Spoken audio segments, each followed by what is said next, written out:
Assalamualaikum warahmatullahi wabarakatuh. Waalaikumsalam warahmatullahi wabarakatuh. Alhamdulillahirabbil alamin. Bersyukur kita kepada Allah Subhanahu wa taala atas segala nikmat yang diberikan kepada kita sekalian, termasuk barusan nikmat hujan. Kita berdoa agar hujan bermanfaat. Allahumma shayyiban nafi'an. Semoga hujan yang Allah turunkan ini bermanfaat. Alhamdulillah. Saya ucapkan juga jazakumullahu khairan katsira kepada keluarga Bapak Wanto ya, karena sudah dalam kondisi sempit beliau menyempatkan kita untuk tetap majelis ya, padahal tugas di sekolah juga banyak ya. Semoga Allah berkahi waktu beliau. Amin.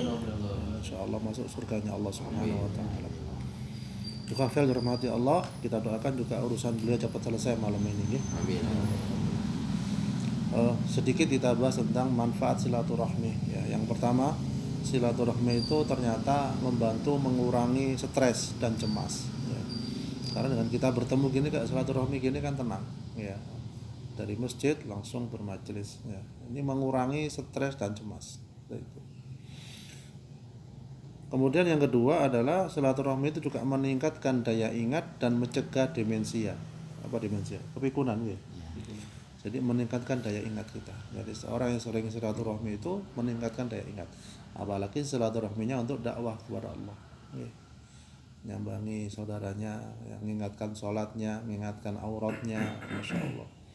Kemudian ada ponakannya, ayo nak pakai jilbab, walaupun masih kecil, itu masya Allah itu. Ya. Kemudian yang ketiga adalah meningkatkan imun tubuh dan memperpanjang usia. Ya.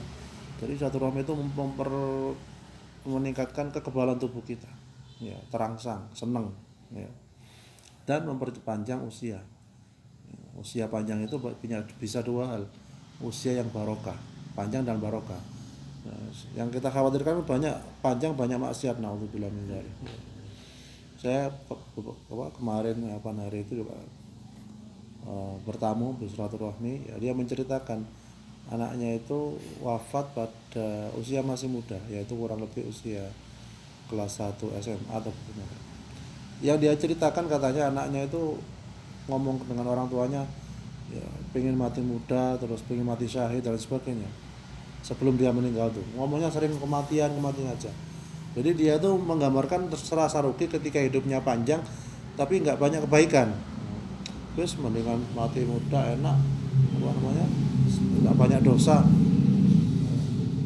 Jadi karena kegiatannya dia di pondok tuh ibadah, ya bahkan sebelum dia kecelakaan itu dia puasa Senin Kemis.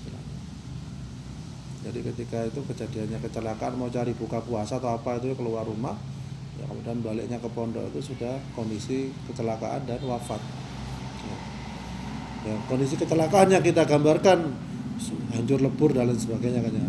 Tapi alhamdulillah dengan izin Allah dia jasadnya masih bisa dilihat dalam artian ketika orang tuanya membuka wajahnya senyum, masya Allah. Dan lebih menakjubkan lagi keningnya berkeringat. Jadi tanda-tanda mati syahid itu adalah keningnya berkeringat. Jadi walaupun sudah dimandikan itu keringat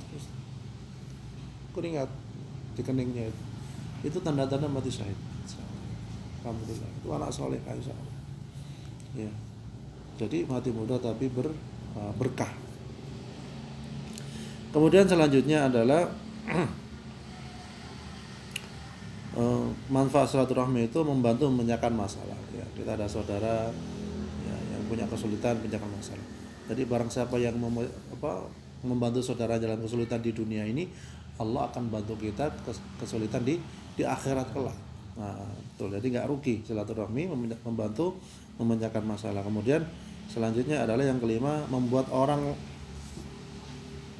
semua orang menjadi lebih dekat dengan penciptanya. Ya. Jadi ketika kita ajak mereka untuk ibadah kepada Allah, bertakwa kepada Allah, insya Allah akan menambah kedekatan dengan Allah Subhanahu wa taala. Ya.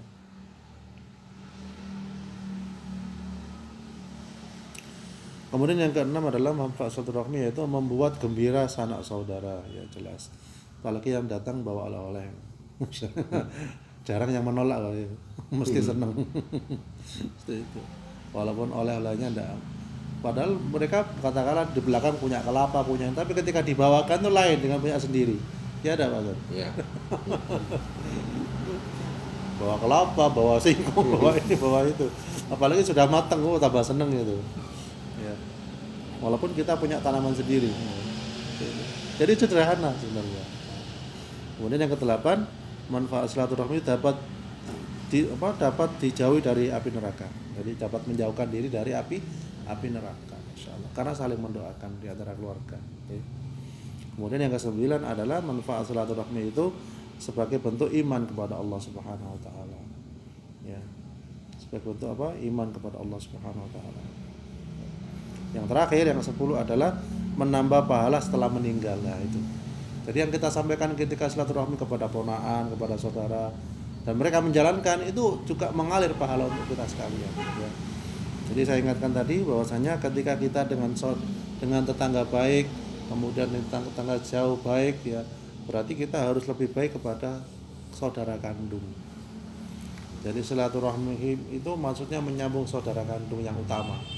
Karena ketika kita sedekah kepada dia, itu pahalanya lebih tinggi. Ketika kita membantu memecahkan masalah kepada dia, saudara kandung, itu pahalanya juga lebih besar. Ya, bukan berarti nggak boleh membantu yang lain, boleh, tapi mengutamakan. Karena kebanyakan ujiannya banyak saudara kandung itu. Ujian masalah harta, tahta, warisan dan sebagainya. Ya, kayak Raja Arab di Saudi kan banyak berebut juga tentang hartanya. Memang berat, tapi pahalanya banyak. Seperti itu. Tapi ada juga yang mereka yang ikhlas, wis gak apa-apa wis bata putih ambil, yang penting saudaraan tetap baik. Nah, ada seperti itu. Ya itu masya Allah niat yang tulus, dan Allah akan menggantinya di surga kelak, di akhirat kelak. Itu yakin itu. Apa yang Allah berikan sudah takaran kewajiban hak kita tidak akan pernah hilang, walaupun banyak manusia yang menghilangkan, mengambilnya. Tapi di hadapan Allah totalannya jelas. Di akhirat kelak totalannya jelas. Di akhirat kelak pengadilannya lebih teliti, lebih jeli. Walaupun manusia sekarang banyak yang curang, mengurangi timbangan, mengurangi batas tanah, ya, menipu dan lain sebagainya. Allah tidak akan pernah luput dari mengadili para manusia itu. Okay. Semoga kita kelak diberikan oleh Allah Subhanahu wa taala rezeki yang barokah, ya, harta yang bermanfaat juga, anak yang soleh dan solehah. Ya rabbal alamin.